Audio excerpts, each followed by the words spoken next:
So Hillary Clinton is starting to define herself when it comes to how she plans on dealing with her economic policy.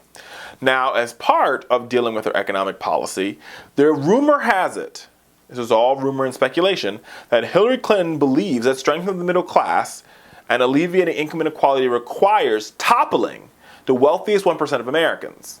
Now, the Clinton campaign has said they don't think this is exactly what she said, but they are indicating that she has aligned herself with a very populist message.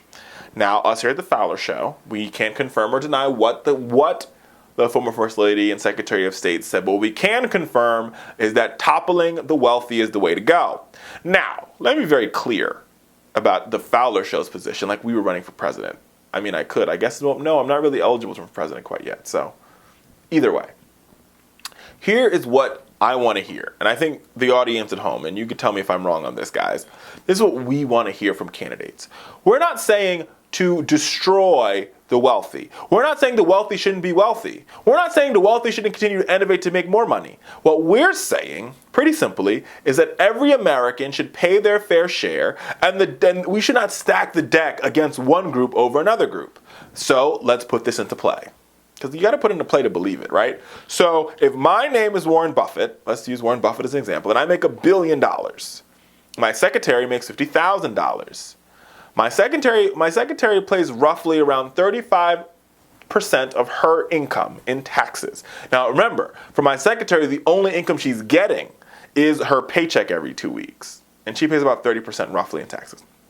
Now because, yes, I get a paycheck as Warren Buffett, but I also make money off capital gains, I make money off dividends, I make money off property, I make money off all these different pieces that cobble together to make me a billionaire. I only pay taxes on the first $250,000. I only pay FICA tax on the first $250,000 of my earnings, and everything else. So when you work it all out, all in the wash, I pay, probably 10, 8, maybe 9, 14 on the high percent in taxes.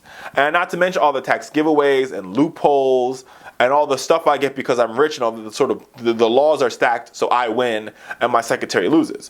What we're saying is that if my secretary pays 35% at $50,000 a year, at $1 billion a year, all my incomes combined, I should pay the same 35%. Pretty simple. That is not toppling the wealthy. That is saying that every American, no matter if you make $1, you don't really pay taxes, but you understand what I'm saying, or you make $5 billion, pays the same percentage in taxes. If we can do that, you'd be surprised about how much investments we can make in our country. We can rebuild our roads. We can rebuild our highways. We can put Americans back to work. We can make public schools work.